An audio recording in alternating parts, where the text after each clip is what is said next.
भली मोठी आर्थिक फसवणूक आणि लाचखोरीच्या प्रकरणातील तक्रारदार व्यक्ती 60 वर्षांची आहे.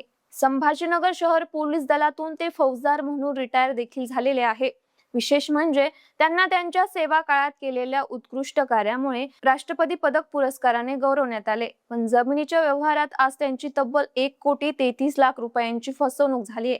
आरोपींनी अक्षरशः त्यांना लुटले. त्यांना जीवे मारण्याच्या धमक्याही मिळाल्या. बरे, एवढा अन्याय होऊनही पुढे पोलिसांनी देखील त्यांना सोडलं नाही.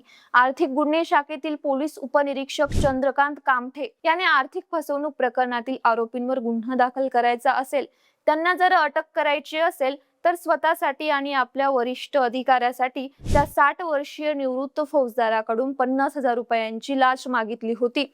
अखेर 5 महिन्यांनी 38 वर्षीय PSI चंद्रकांत कामठे पाटील SBच्या जाळ्यात अडकला असून सोमवारी 27 जुलैला त्याला अटक होऊन त्याच्या विरोधात गुन्हा दाखल झालाय. लाचखोरीच्या या प्रकाराची सध्या छत्रपती संभाजीनगर शहरात जोरदार चर्चा आहे. या प्रकरणाने शहर पोलीस दलात देखील चांगलीच खळबळ उडवलीये. पण गेल्या 5 महिन्यात हुशारी दाखवूनही PSI कामठे कसा अडकला? संशय आल्याने त्याने लाच स्वीकारण्यासाठी टाळाटाळ केली. तरी SBने त्याला कसा दणका दिला, हे सगळं प्रकरण काय, तेच या व्हिडिओच्या माध्यमातून जाणून घेऊया.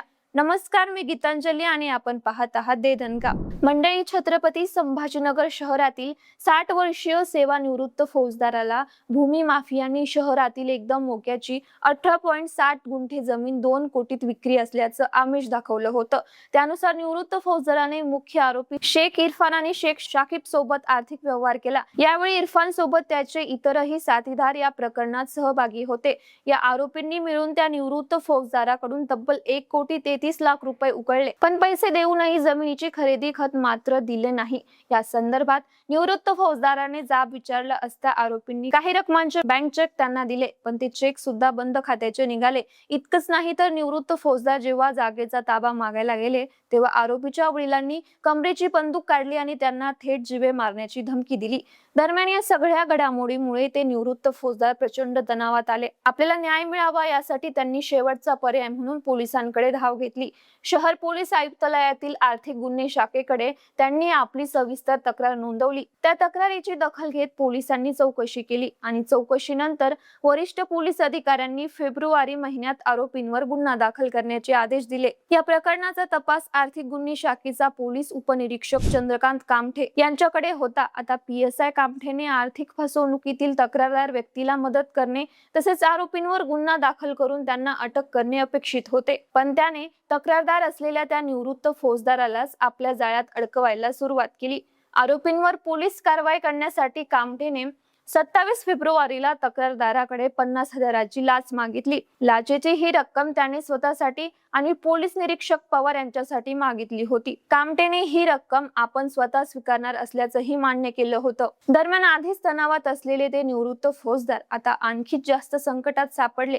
त्यांना लाचेची रक्कम कुठल्याही परिस्थितीत द्यायची नव्हती. म्हणूनच त्यांनी संभाजीनगर SB कडे धाव घेतली. SBच्या अधीक्षक माधुरी कांगणे यांच्याकडे त्यांनी तक्रार केली. त्यांच्या तक्रारीची दखल घेत कांगणे यांनी पोलीस निरीक्षक शांतीलाल चव्हाण यांना या प्रकरणाचा तपास करायला सांगितला. त्यानंतर चव्हाण यांच्या पथकाकडून PSI कामठेने खरंच लाच मागितली का याची पडताळणी करण्यात आली. पंचांसमोर करण्यात आलेल्या या पडताळणीत PSI कामठे याने स्वतःसाठी आणि पोलीस निरीक्षक पवार यांच्यासाठी 50,000 रुपयांची लाच मागितल्याचं स्पष्ट झालं.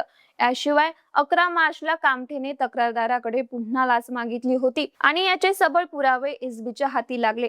पण त्यापूर्वी मार्चच्या पहिल्याच आठवड्यात PSI कामठेकडून आर्थिक फसवणुकीच्या प्रकरणाचा तपास काढून घेण्यात आला. त्याच्या जागी आलेल्या दुसऱ्या पोलीस अधिकाऱ्याने आरोपी शेख इरफान आणि इतरांवर गुन्हा दाखल केला आणि पोलीस कारवाई सुरू केली. पण स्वतःकडे तपास नसतानाही कामठेने तक्रारदाराकडे लाचेची रक्कम मागणं सुरूच ठेवलं होतं. दरम्यान SBने कामठेला पकडण्यासाठी सापळा रचला. पण या घडामोडींचा त्याला संशय आला आणि तो सावध झाला. पुढे त्याने तक्रारदार असलेल्या निवृत्त फौजदाराला भेटण्यास टाळाटाळ सुरू केली. संशय आल्याने PSI कामठे तक्रारदाराला नंतर एकदाही भेटला नाही. तसेच याच काळात लाचखोरीतील त्याचा तो वरिष्ठ पार्टनर होता त्या पोलीस निरीक्षक पवाराची देखील बदली झाली. त्यामुळे तर आता कामठे लाचेची रक्कम घेणारच नाही. हे तक्रारदाराच्या लक्षात आलं, त्यामुळे त्यांनी ही बाब एसबीच्या कानावर टाकली. खरं तर कामठेला रंगेहात पकडण्याचा एसबीने ठरवलं होतं, पण संशय आल्याने तो नंतर तक्रारदाराला भेटलाच नाही. पण पोलीस निरीक्षक शांतीलाल चव्हाण आणि त्यांच्या पथकाने केलेल्या पडताळणीत चंद्रकांत कामटे याने लाचेची मागणी केल्याचं स्पष्ट होतं. त्याचे पुरावे देखील एसबीला मिळाले होते. त्यामुळे एसबीच्या पथकाने कुठलाही मागचा पुढचा विचार न करता आपल्या वरिष्ठांच्या मार्गदर्शनानुसार पोलीस आयुक्तालयातील आर्थिक गुन्हे शाखेच्या कार्यालयातून चंद्रकांत कामठेला सोमवारी ताब्यात घेतलं.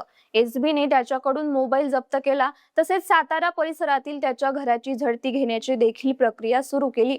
याशिवाय PSI कामठेवर बेगमपुरा पोलीस ठाण्यात भ्रष्टाचार प्रतिबंधक कायद्यानुसार गुन्हा दाखल करण्यात आलाय. एसबीच्या कारवाईचा संशय आल्याने गेल्या 5 महिन्यात त्यांनी खूप हुशारी दाखवली. तक्रारदाराची भेट घेण्यासाठी टाळाटाळ केली, पण अखेर एसबीने लाचखोर कामठेला दणका दिलाच. एसबीच्या या कारवाईमुळे आता छत्रपती संभाजीनगर शहर पोलीस दलात चांगलीच खळबळ उडाली. बाकी या विषयावर तुम्हाला नेमकं काय वाटतं? तुमचं मत आणि प्रतिक्रिया आम्हाला व्हिडिओच्या कमेंट बॉक्समध्ये नक्की कळवा.